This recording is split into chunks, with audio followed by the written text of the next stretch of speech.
Uyakhuthuzwa yini umuntu ngamehlo?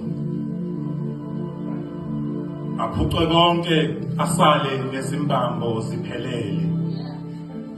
Kwabakwazi ukubala, zazingelona yini ugwetshe enkaleni? Bathuleleni abagcina izimfihlo bengasitsheli ukuthi isibuko sinobulili, ukuthi kuyenzeka ukwazi ukuzibona komunye kanti umuntu emunye mbili. Mhla kudwetshwa imisipha yomhlaba wawukhona yini sifazane ndini? Pho kungani ngibone umhlaba wonke ufingqiwe lapha kuwe na? Nguwe yini lo wesine owabonakala esithandweni sithandwa? Lamalangabe angqongqisa isifuba sami ebukhoneni bakho ayobhulwa ngubani? Hlobo lolu lokusha lolu olungenandaba namini nabusuku, ucabange ngomuntu sakusponsa eweni, uzinikele emzweni, kazi uthando luyomnqaka yini? Uchazani ukwehluleka ukuzinqanda ukumoyizela kwabacubungula amavaka? Hlobo luni lovalo lolu lokucabanga umuntu mawala qede ube nesibindi esingcosana? Kungani makujule kakhulu enhlizweni kube yihaba emagameni? Uchazwa kanjani?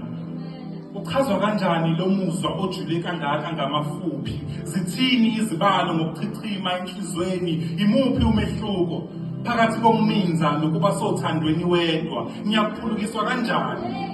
Ngiyakuphulukiswa kanjani mhla ngithola ukuthi sinodali yasiguli isigulo sinye?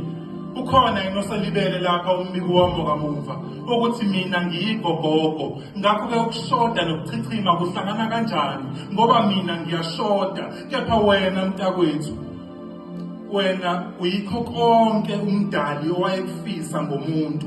Konke ukumsulwa ngemumva kwesigameko, imfudumalo ye-Edeni ingeqhathaniswa neyesakho isifuba. Msuka wephimbo likaThixo mhla idala konke ngezwi, uthando lwakho lungemumathwe yilomkhohlisi oyinhliziyo. Uyimbangela yokushintsha kwezinsuku, uyiwindi elingavulwa ezulwini lapho kufihlwe khona ubusha bukaMoya Ingcwele. Uyicebo lokuqala mhla kubunjwa isibeletho, umzamo wokugcina waba impumelelo ekuthungweni komculo. Uyikhasi lenkazimulo lingakadatshulwa langabe lomphefumulo. Uyisibongo sikaThixo mayingena emgangeleni.